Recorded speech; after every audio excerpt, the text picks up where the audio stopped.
Hello and welcome to part 5 of creating sports graphics with Boris Continuum. My name is Ben Brownlee with Boris Effects and we are almost halfway through this project now. So it's time for the star of the show. So in Title Studio we're going to be importing a 3D model, manipulating it as we would any other object we created in Title Studio, and we're going to start to add some lights into our scene. So if you thought that texturing brought the scene to life, lighting is going to really help to make this sing. Okay, so let's take a look at 3D models and lighting. And here's where we left off in part 4. So we have our rings ready, we have them textured up. We're going to come in now and bring in the hero of our shot, which is, of course, the football. Or to my friends across the Atlantic, the soccer ball. Let's come in then and let's import a new piece of media, and I'm going to choose a 3D model file. So directly within Title Studio, we can import in different types of model from 3D programs. We can take in C4D files, object files, or 3ds files. And I happen to have a 3ds file here, which I downloaded for free from Archibase with the link in the description down at the bottom. And it's brought it in here directly into our timeline. We can see we've got a track shape, which is an imported model. Let's rename this to football. There we go. And it is, in fact, a complete 3D model. So I can spin it around. Oh, let's maybe turn off my animation there. Yeah, so I can spin it around. Do what I want to do with it. I can reposition it in Z space. There we go. And it's reacting to the lights as well. But in this case, I'm just going to scale it down. Let's come to a frame where I can see all of my rings in a row, something around about there. I don't want it to be affected by the render of what's it called, the bend taper twist. So I'm going to make sure that the ball is above that shader there. I do want to keep scaling this down a little bit more. Okay, about 60. And let's come in and give it a nice material. So if I twirl this open and come down to the material attributes, at the moment it's just taking on a single color, which I could just change to whatever I wanted to. Beautiful. Not really what we want. I'm going to change this to texture and bump map. So with the texture file, if I bring this in here, you can see it automatically defaults to V1. So it's taking the video from the clip that we applied Title Studio to. In this case, it was just a blank black clip, so it's not doing anything. So let's come in and import an image file. Now, as part of the download, it also came in with two files as well, two still image files. So we have a front texture, and we also have a bump map. There we go.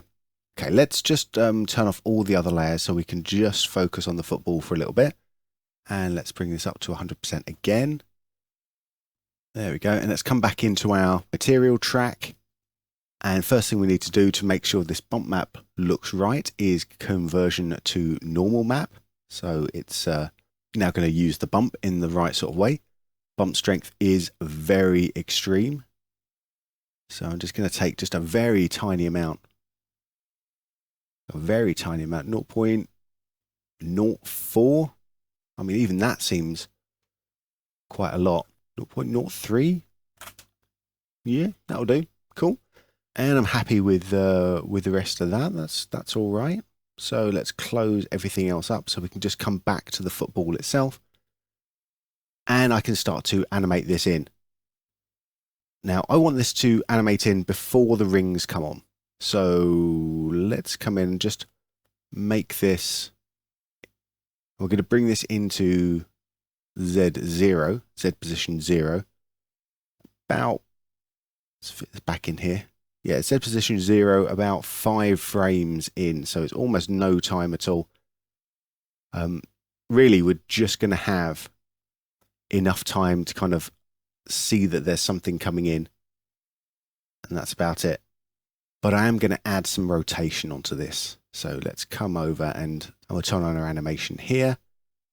And let's set all of these to linear. come over here, make sure we don't see too much of whatever the name of the ball is. But I'm going to give it some significant movement there, so we're going to see that quite nicely with the motion blur, and then we're going to come to the end and we'll just have that slowly rotating around. Back that way, and tumble it that way as well. Let's play that through, just check to see what the speed is going to be. I mean, that's coming in really hot. That's coming in really fast. So let's just maybe move that a little bit. And I'm not sure I like the way that that's just going to sort of come in and just stop there. So with the position Z, what I can do is maybe add in maybe a jitter, or just actually just decelerate it in, so we get a nice sort of slow down there. So we get a little hit coming in. Yeah, I think that's going to be better. What I should say also, as it's playing through, you see these yellow dots appearing on the timeline. That means a frame is cached. And if it's not working when you're trying to do it, you just need to come up to Edit and turn on Cached Rendered Frames. And at any point, if you want to get rid of them, you can purge the frame cache as well. So this will just go through rendering the frames, playing it back as it can do, skipping over frames that it can't do to hit the animation speed. And then as it goes through the next round, it's just going to fill in more and more frames. Okay, so that's coming in all right. What I might do again is just slow that down a little bit more. Boom, boom, boom. But I think I'm going to add another one of our shaders to this one, another one that have deformers. And I'm going to use a mesh chaos. Remember, this is an imported 3D model, and I can still mess about with it in tons of different ways. So with this mesh chaos, we've got this kind of, weird bubbling effect, which I really like. I think this looks really cool. And we've got all of the controls that we can still do with this. But what I'll do is actually just bring this in, and after a few frames, I'm going to set a linear keyframe on the chaos amount, and then about a second into it, just take that chaos amount down to 0. So it sort of forms in. So we've got this amorphous blob that turns into our ball. It's kind of looking quite interesting. Let's see how that looks when we turn on all the other layers. And notice, of course, that our mesh chaos doesn't affect all the other layers because it's inside this football layer. If I take it outside, it's going to affect everything else. Let's bring it back in. There we go. Oh, I've turned on I was wondering what that was. I turned on the bottom ring there that I don't want. I'm going to lock that, because that was just going to be our placeholder for the ball anyway. Okay. Got the rings coming in. We've got the ball coming in, turning into a ball. Yes, I like that. Okay, so I'm just going to apply that down here, back into the host, so we can see that here. And just for the sake of the tutorial here, I'm actually just going to duplicate up this track. And I'm going to call this one lighting. So everything's exactly the same between these two at the moment. Let's come back into Title Studio and let's take a look at the lighting. Let's just take this down to 50%. Or even 25%, there we go. If we twirl up everything on the timeline, we're left with the scene itself. So there's the scene track. And in the scene, we have the container position, we have our cameras, we have our lights, and we have our render. So we've looked at the render type in a previous exercise. Let's come in and have a look at the lights. So we have 3 lights that we can work with, and we also have this ambient light as well. Let's just undo that because I don't want to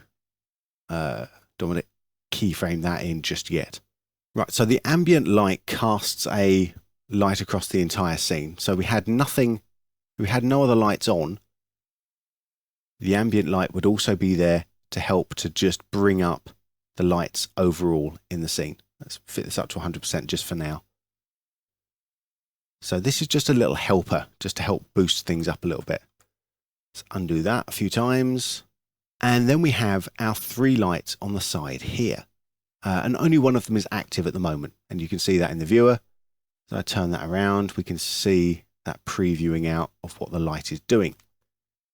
And we have 3 different types of light. We have a point light, which acts as a light source that sends light beams in every single direction. So this could be something like a bare bulb in a normal socket, just sending light in all different directions. There we go. Come back into our light. There we are. Yeah. Or we could turn this into a spotlight. So we have 2 points now. So we have where the light is shining from, which is over here. So our light source, which is handled by the light, X, Y, and distance. And we have where the spot is going to.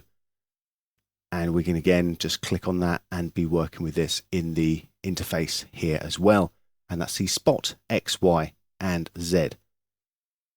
So when it comes to animating, we can animate the stuff in a couple of ways. We can animate the light up, so it always points in the same direction. We get this kind of effect. Or we can have a sort of light sweep, where the light stays in the same position, but the bit that it's pointing at is the thing that animates up. We also have a shadow light, which is very similar to the spotlight, except it also gives us more options for how shadows are cast. So we can see here, as the light just skims over this edge here, it's also casting a shadow on the ball. Does that happen with the spotlight? No, it does not. And we can control things like the shadow softness, the map resolution. So if you're getting a bit of a spotty, sort of low res shadow map, you can increase the map resolution, and that should help smooth out a lot of the details for you at the expense of a bit more rendering time. And we can also change the shadow opacity here as well, so we can get softer shadows. And there we go. I think if my stars were just a little bit higher up there, we could also see the stars casting shadows as well. In fact, let's do that just for 2 seconds. Decoration. Let's actually not even bring that up. Let's just bring the extrusion up a little bit. And you can see that they're starting to cast shadows as well. Very nice. But nothing we want right now. Now I've got 3 lights to play with. I'm just going to start off with a spotlight here. The main reason for that is actually just because it's a bit faster to work with than the shadow light. Shadow has to, calculate all the shadows up, so I don't really need that right at this very second. So I'm just going to do a regular spotlight. Let's zoom out a little bit so I can see a bit more of the scene. And let's take the distance back again. Actually, let's take the distance over here. So we're taking it minus 370. So it's actually behind the model, or behind the main point of the model there. So what I'm going to do right at the very beginning is get some nice kind of edge lighting. So I'm going to set these to linear, linear, linear. I'm going to keep the spot where the light is looking at constant. I'm just going to animate up the position of the light. So as it comes here, I'm going to bring this forward now. So it starts to reveal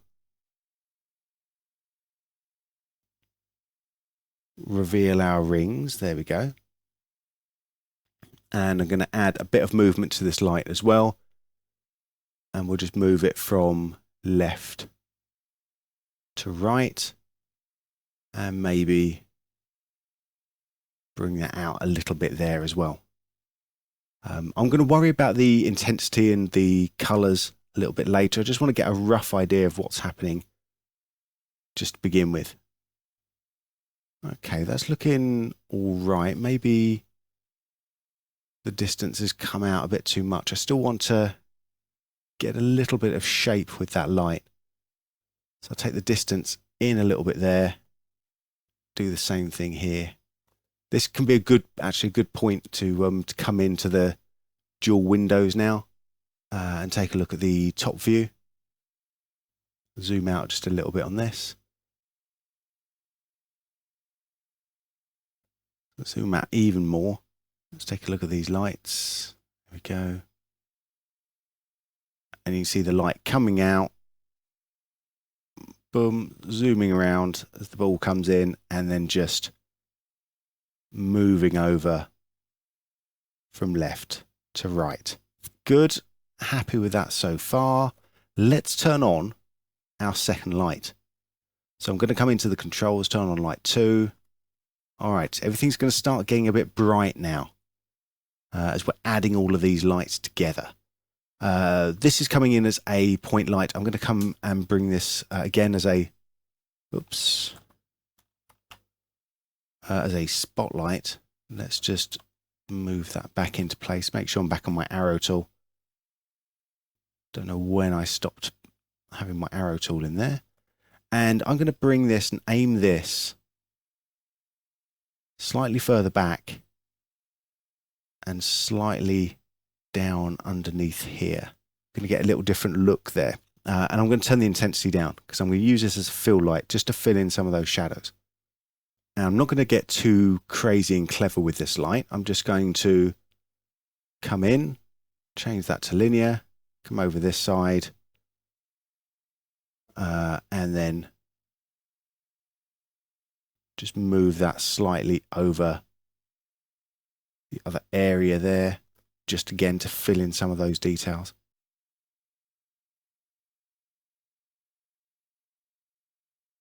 There we go. Maybe take the intensity down just a little bit there. Don't want to blow that out. Cool. And we'll bring in our third light. And our third light can just be a point light. Back in the distance, maybe. I just want to have this just to bring in a few little edge details. Apologies for zooming in and out all the time. I'm using a Wacom tablet with a scroll wheel that my finger keeps touching. Is it annoying? Yes. Should I turn it off? Yes. Will I turn it off? Yeah, maybe at some point. Not today though. Not today. Do I like what this is doing? Yeah, do you know, it's not bad. It's not bad. I think this could be quite fun. Again, have another little traveling light just to pop some of those details, to kind of just show the edges a little bit. Bring that back over there. Bring it down and along. Okay, just fills in some of those edge details there. That could be quite nice. Let's take a look at it from the top view. Let's see what I like to doing. Cool. So we've got the two lights dancing, and then what's the second light doing? Ah, I know what I did. And you know what I did as well. Hang on, light X, Y. Oh, I forgot to turn that to linear. Let's have a little look. That's cool over there. That should be linear there. Let's just bring that over this side. Yeah. So now we should have the competing lights just dancing around a bit there. So we've got the backlight, we've got the fill light moving at the same time, and we've got our key light moving over here. Let's take a look at how that's going to look through the render camera. This is very intense. I mean, the effect of the light there, not what we're doing. You know, I'm pretty calm about what we're doing here. Okay. And that is because, let's bring the intensity down on this right at the very beginning, so we get a little bit there. Yeah, I'm liking that. I mean, it could be, you know, we could tweak things up a little bit, but I think it's getting somewhere. We might even just add a slight color to some of these. So I'm just coming into the color. I just sampled one of the blues over here and then made it a bit brighter. So that was on the backlight. On this light over here, so this is the fill light. Maybe we can go with a slightly richer color. And again, let's just bring it up so it's not quite as, still got that hint of blue in there. What about our key color? Is that working? Does that look good?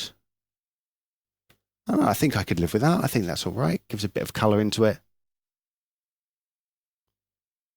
Have a look at that. So that's the before, and that's the after with some of the lights on top. I think that's beginning to look good anyway. And one quick RAM preview later, and we can start to see how our efforts have paid off.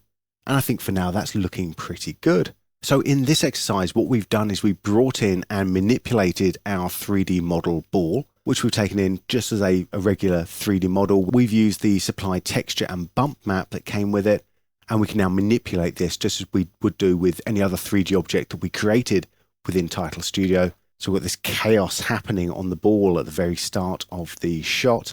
And then we've gone in, we've made up our 3 cameras and we've animated those all on individually. So this is beginning to shape up quite nicely. And before we leave lighting alone, I should say that if we're working in After Effects, we can also use the comp lights that you set up within your After Effects scene. So if you've got a whole lighting setup that is working with lots of different other effects, then Title Studio will just slot right in to those lights as well. In part 6, we are going to be taking a look at cameras and how we can work with the internal cameras within Title Studio and the different types of cameras and options we have available to us. So strap in and get ready for some fun with cameras as we continue to create sports graphics with Boris Continuum. And I will see you over in part 6. Thanks for watching, and be sure to go to borisfx.com to download a free trial of Boris Continuum so you can try this out yourselves. If you want to see more of this type of tutorial or you have some ideas of your own, be sure to leave a comment below. Also, subscribe to the Boris YouTube channel to stay up to date with the latest information and training materials on all the Boris FX products.